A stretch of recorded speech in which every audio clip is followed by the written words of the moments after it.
Okay mga kababayan, Chris Ulo po at welcome back po ulit dito sa ating YouTube channel. Okay nako, ito ha, pag-usapan ho natin ito. Nako, maraming matutuwa rito mga kababayan.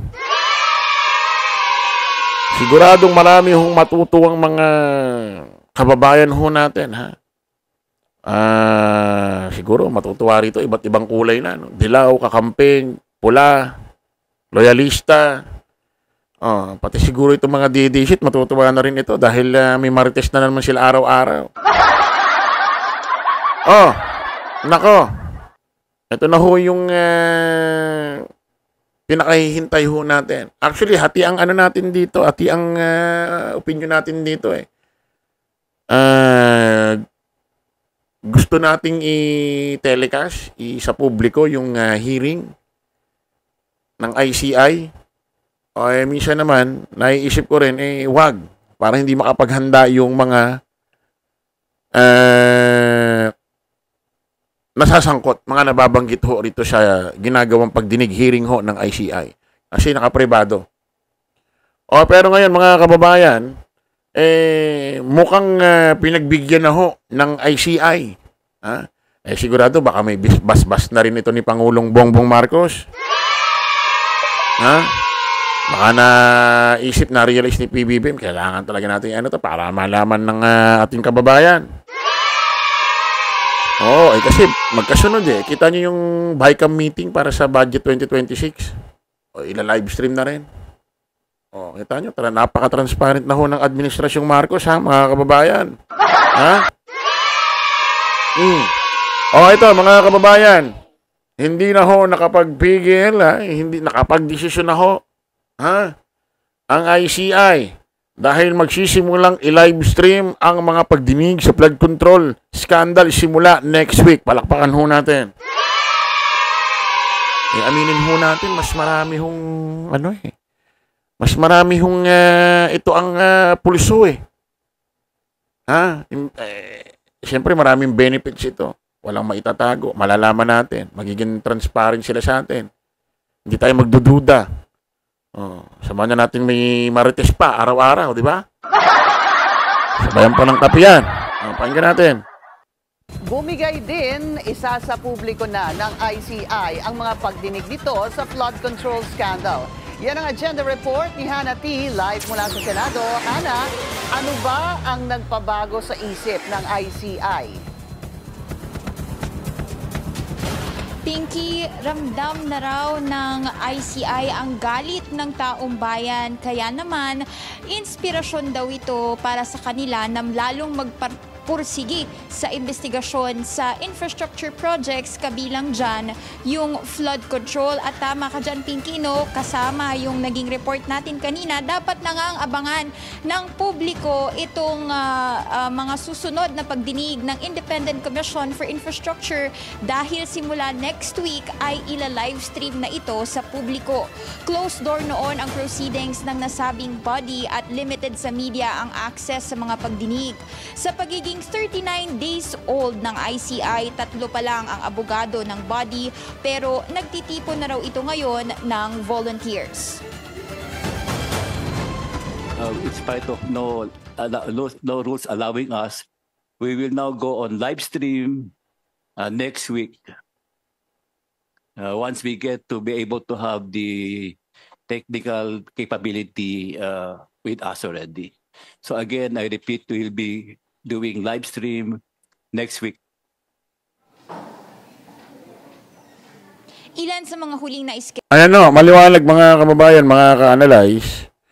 According ho dito sa isang miyembro ho ng binuong ICI, next week, ila-livestream na ho ang pagdinig hearing dyan ho. Ng ICI sa maanumalyang flood control issue scandal. Palakpakan natin. Sigurado may basbas utos to ni Pangulong Bongbong Marcos. Kasi nga naman mga kababayan, kailangan talaga din para hindi ho tayo nagdududa. Para malaman din ho natin kung sino-sino talaga ang mga binabanggit. Kasi nga, eh, alam natin may mga binabanggit sa loob. Baka sa labas, hindi ho nababanggit. Hindi ho nasa sa publiko. Ito, bigyan ko kayo ng analyze. Ako nagtataka ako Kasi itong mga miyembro ho ng ICI, madalang ho magpa-interview sa mainstream media. Pati ho itong tagapagsalita ba ito ng ICI, parang madalang Sa akin opinion ko Itong secretary ng DPWH Edison, imbestiga rito, imbestiga doon. Hindi ko naman sinasabing wala siyang ginagawa, Wala naman ako. Pero malimit sa pagbanggit ng mga malimit sa pagbanggit ng mga kung sino mga nasasangkot sino pa? Ito nakakapagtaka ako. Analyze ko lang 'to. Bakit itong si Sec Boying Remulla, itong si Ombudsman, bagong Ombudsman, Boying Crispin Remulla, sa isang interview doon sa Billionaire News Channel, tama ba? Billionaire News or GMA? Basta meron siya interview sa isang mainstream media. Hindi ko siya nagkipit balikat. In-expose niya. Binulgar niya. Na kung saan, mukhang pinoprotektahan ho ito ng mag-asawang Diskaya, itong si Bongo, itong si Mark Villar, itong si nanay ni Mark Villar, itong si Cynthia Villar.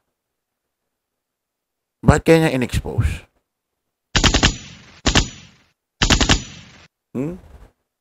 Bakit kaya niya in-expose? Bakit? Kasi hindi natin naririnig sa iba.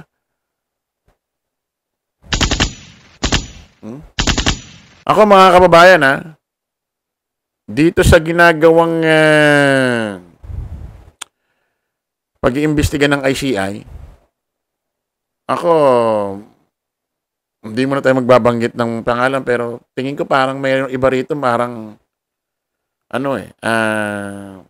tapang kunyari, imbestiga kunyari.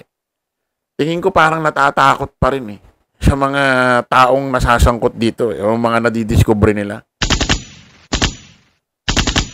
Lalo na 2026, 2027 ng October, filing na ng candidacy. 2028. 2028, may iba na mga nasa posisyon. Kasi yung iba nakikita ko rito, nag-iimbestiga pero parang takot magbigkas. Parang pinipili lang, parang selected lang. Kaya maganda isa publiko ito. Para talagang malaman natin kung sinong mga tao talaga ang nauungkat dyan sa hearing na yan. Na parang hindi yata natin naririnig sa labas. Ito nga, nagtaka ako. Nagtaka rin ako rito. Bakit biglang... Ako tingin ko hindi lang desisyon ng ICI ito Kasi huwag nyo kalilimutan, ang bumuo nito si Pangulong Bongbong Marcos. Imposible na magdidesisyon ang miyembro ng ICI na i-live stream nang walang basbas ni PBBM or utos ni PBBM. Baka naman kaya inuutos din ni PBBM na yan. Halimbawa, siya nag-utos, kaya niya inutos na i-live stream na yan, baka gusto niya iparinig na sa taong bayan kung sino-sino talaga ang mga nababanggit dyan sa loob na kung saan hindi naririnig sa labas.